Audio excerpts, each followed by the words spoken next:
आपने अक्सर लोगों को ये कहते हुए सुना होगा कि बंदर हम इंसानों के पूर्वज हैं, जिसकी वजह से उनकी और हमारी खान पान की आदतें काफी हद तक मिलती जुलती हैं। लेकिन क्या आपने कभी इस बात पर गौर किया है कि अगर बंदर इंसान के पूर्वज हैं, तो वर्तमान समय में बंदर इंसानी रूप में तब्दील क्यों नहीं होते हैं? क्या बंदर को इंसानों का पूर्वज मानना सही है, या फिर हम सालों से एक थ्योरी को गलत समझकर आगे बढ़ रहे हैं? आज की इस वीडियो में हम इसी सवाल का जवाब जानने की कोशिश करेंगे। तो आइए शुरू करते हैं ये मजेदार सफर, इंसान के पूर्वजों का क्रमिक विकास। यह एक ऐसा सवाल है जिसका जवाब जानने के लिए आपको अतीत के पन्नों में पीछे जाना होगा। धरती पर जीवन की शुरुआत एक कोशिका वाले सूक्ष्म जीवों से हुई थी, जो बीतते समय के साथ दो कोशिका और फिर बहुकोशिका वाले सूक्ष्म जीवों में परिवर्तित हो गए थे। ऐसे में इन बैक्टीरिया रूपी सेल्स की मदद से धरती पर जीवन की शुरुआत हुई और अलग अलग प्रजाति के जलीय व स्थलीय जीव अस्तित्व में आए थे। इन्हीं जीवों में से एक थे होमिनिडी, जिन्हें इंसान, बंदर और चिंपैंजी का पूर्वज माना जाता है। वैज्ञानिकों का यह मानना है कि बंदर और चिंपैंजी कभी भी हम इंसानों के पूर्वज नहीं हुआ करते थे, बल्कि बंदर, चिंपैंजी और इंसान एक तरह से पूर्वज कजिन हैं। यानी हम सभी के पूर्वज होमिनिडी थे।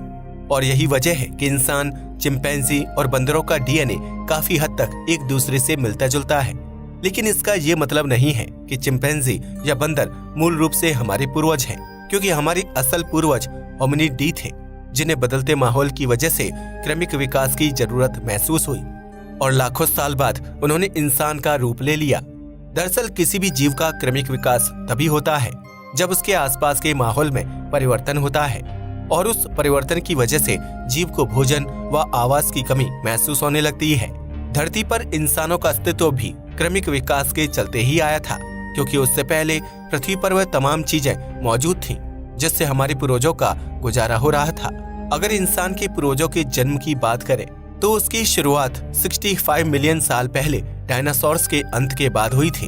उस महाविनाश में धरती से 90% जीवन पूरी तरह से खत्म हो गया था और सिर्फ जमीन के अंदर रहने वाले छोटे आकार के जीव ही जिंदा बचने में कामयाब हो पाए थे, जिनके शारीरिक ढांचे में बीतते वक्त के साथ बदलाव आया और उनका आकार बड़ा होता चला गया।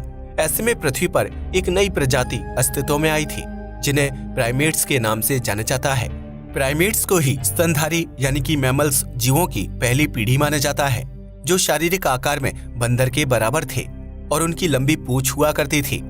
यह प्राइमेट्स आमतौर पर पेड़ों पर रहना पसंद करते थे, जबकि भोजन के रूप में फल और बीज आदि खाते थे। ऐसे में समय बीतता चला गया और लाखों साल तक क्रमिक विकास के चलते प्राइमेट्स की पूंछ धीरे धीरे पूरी तरह से गायब हो गई, जबकि उनका शरीर पहले से ही ज्यादा लचीला और शक्तिशाली हो गया था। इसके साथ इन नए विकसित हुए जीवों के हाथ पैर भी लंबे और ताकतवर हो गए थे, जिन्हें द ग्रेट एप्स यानी पियरोलापिथेकस के नाम से जाना जाता है। द ग्रेट एप्स को मानव जीवन की शुरुआत की प्रथम कड़ी माना जाता है, जो भोजन की तलाश में न सिर्फ लंबी यात्रा करते थे, बल्कि काफी बुद्धिमान भी हुआ करते थे। एप्स अफ्रीका महाद्वीप के पूर्वी हिस्से में निवास करते थे और अपना ज्यादातर वक्त पेड़ों में बिताते थे, क्योंकि उस दौरान पेड़ों पर फल और बीजों की संख्या काफी ज्यादा हुआ करती थी। लेकिन इसी बीच पृथ्वी के भीतर टेक्टोनिक प्लेट्स में हलचल होने की वजह से अफ्रीका के पूर्वी इलाके में एक नई पर्वत श्रृंखला का निर्माण हो चुका था, जिसे ईस्ट अफ्रीकन रिफ्ट वैली के नाम से जाना जाता है। इस पर्वत श्रृंखला का निर्माण होने की वजह से मौसमी चक्र में बड़ा बदलाव आ गया था, क्योंकि पानी से भरे हुए बादल ऊंचे पहाड़ों को पार करके दूसरी तरफ नहीं पहुंच पाते थे। ऐसे में मानसून की भारी कमी की वजह से पूर्वी अफ्रीका के जंगल धीरे धीरे खत्म होने लगे, जिसके परिणाम स्वरूप वहां निवास करने वाले जीव जंतुओं ने पलायन करना शुरू कर दिया।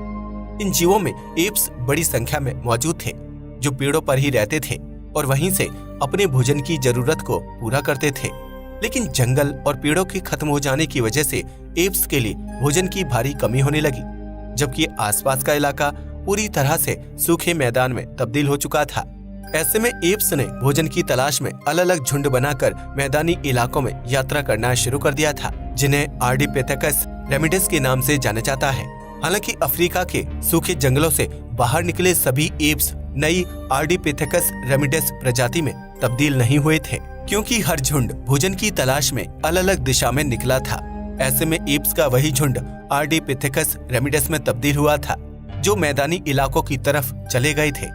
इन मैदानी इलाकों में पेड़ पौधे नहीं थे, इसलिए उन्होंने पेड़ों पर लटकना छोड़कर अपनी 2 पैरों का इस्तेमाल करके जमीन पर चलना शुरू कर दिया था।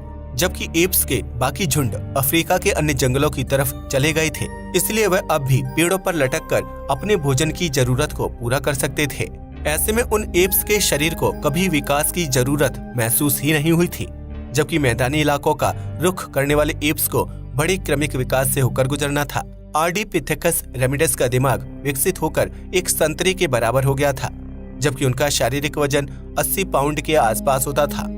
इस प्रजाति के जीवों को 2 पैरों में चलने की वजह से कम ऊर्जा खर्च करनी पड़ती थी, जिसका सीधा असर उनकी दिमाग पर पड़ता था और वह तेजी के साथ विकसित होता चला गया। इस तरह विकास का क्रम आगे बढ़ता रहा और सैकड़ों साल बाद होमो हैबिलिस की प्रजाति अस्तित्व में आई, जिनकी शारीरिक लंबाई 5 फीट के आसपास हुआ करती थी। होमो हैबिलिस ने ही सबसे पहले पत्थर का इस्तेमाल करके हथियार बनाए थे, जिससे वह जंगली जानवरों से अपनी सुरक्षा करते थे और जरूरत पड़ने पर शिकार भी करते थे। इस बीच होमो हैबिलिस की रीढ़ की हड्डी भी पूरी तरह से सीधी हो चुकी थी और जबड़ा आगे की तरफ उभर गया था। वह पहले से काफी बुद्धिमान और ताकतवर हो चुके थे। होमो इरेक्टस शुरुआत में जानवरों का कच्चा मांस खाते थे, जिसमें शारीरिक ऊर्जा ज्यादा खर्च होती थी और उन्हें काफी देर तक जबड़ा चलाते रहना पड़ता था। ऐसे में आग की खोज ने होमो इरेक्टस का जीवन आसान बना दिया और उन्होंने मांस पकाकर खाना शुरू कर दिया, जो पहले से ज्यादा स्वादिष्ट होता था और पका हुआ मांस खाने में ऊर्जा भी कम खर्च होती थी। इसके साथ ही आग उन्हें ठंडे मौसम में गर्माहट प्रदान करने का काम करती थी, जबकि उसकी मदद से रात के समय जंगली जानवरों से बचाव और अंधेरे में दूर तक देखना आसान होता था। आज से तकरीबन 1.5 लाख साल पहले पृथ्वी पर निएंडरथॉल का राज हुआ करता था, जो लकड़ी से भाला बनाकर जानवरों का शिकार किया करते थे और उनकी खाल व बालों से अपने लिए वस्त्र बनाते थे। निएंडरथॉल ने ही इंसानों की मूलभूत जरूरतों को पूरा करने के लिए विभिन्न उपाय खोजे थे, जिसमें भोजन के लिए खेती करना, रहने के लिए घरों का निर्माण करना और तन ढकने के लिए कपड़े बनाना शामिल था। आज से लगभग 1 लाख साल पहले इंसान के पूर्वज काफी हद तक विकसित हो चुके थे, जिन्हें वैज्ञानिकों ने होमो सेपियंस नाम दिया है। होमो सेपियंस घुमक्कड़ होते थे, इसलिए उन्होंने अफ्रीका से बाहर निकलकर लंबी लंबी यात्राएं की और पृथ्वी के अन्य महाद्वीप में बस गए थे। इस तरह प्रत्येक महाद्वीप पर बसने वाले लोगों का जीवन यापन और खान पान का तरीका बदलता चला गया, जबकि वहाँ की ठंडी और गर्म जलवायु की वजह से त्वचा के रंग में भी परिवर्तन आ गया था। इस तरह हमारे पूर्वजों ने धरती पर अपने जीवन की शुरुआत की थी, जिसे आज आप और हम तेज गति से आगे बढ़ा रहे हैं। आज के बंदर इंसान क्यों नहीं बनते हैं? जैसा कि हमने आपको पहले ही बताया कि इंसान और बंदरों का विकास अलग अलग हुआ है, लेकिन हम सभी के पूर्वज एक थे और इसी वजह से हमारा डीएनए काफी हद तक मिलता जुलता है। लेकिन प्राचीन काल से ही क्रमिक विकास उन्हीं जीवों का होता है जो अपने आसपास के माहौल में परिवर्तन को महसूस करके एक नए जीवन की तरफ कदम बढ़ाते हैं। अगर हमारे पूर्वज जंगलों से बाहर नहीं निकलते और अफ्रीका के जंगलों में कम भोजन के साथ गुजारा करते, तो शायद उनका शरीर कभी इतना विकसित ही नहीं हो पाता कि वह इंसान के रूप में परिवर्तित हो सकते थे। इसी प्रकार होमिनिडी का जो दल जंगलों में रह गया था, उन्हें कभी क्रमिक विकास की जरूरत ही महसूस नहीं हुई थी। हालांकि जलवायु परिवर्तन और भोजन की कमी की वजह से उनके शारीरिक आकार व बर्ताव में कुछ हद तक बदलाव आया था, लेकिन यह बदलाव इतना बड़ा नहीं था कि वह खुद को इंसानों में तब्दील कर सके। इसी प्रकार आज के बंदर या चिंपैंजी को बदलाव की जरूरत महसूस नहीं होती है, क्योंकि उनके पास भोजन और आवास की कोई कमी नहीं है।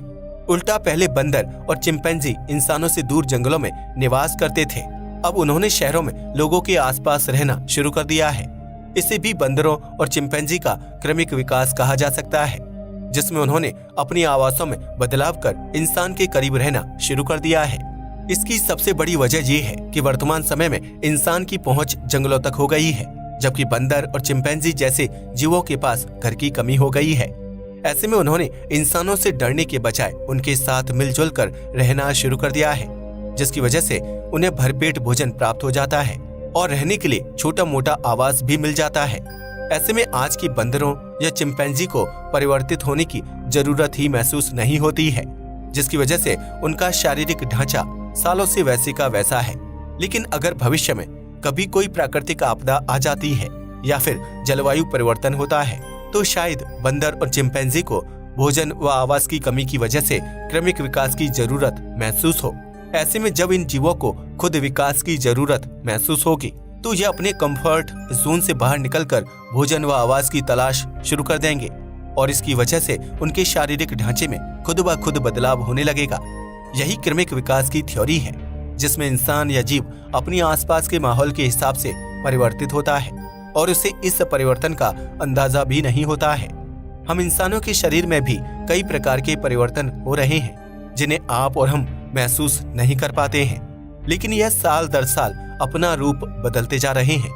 ऐसे में एक समय ऐसा भी आएगा जब इंसान के कान गायब हो जाएंगे और पैरों की उंगलियां विकसित नहीं होंगी, क्योंकि आज के समय में कान के बाहरी हिस्से का कोई काम नहीं रह गया है। ठीक इसी प्रकार पैरों की उंगलियां चलने फिरने में कोई अहम भूमिका नहीं निभाती हैं। ऐसे में इंसान या जीव के शरीर को जिस चीज की जरूरत नहीं होती है, क्रमिक विकास के चलते वह चीज साल दर साल धीमी गति से गायब होती चली जाती है।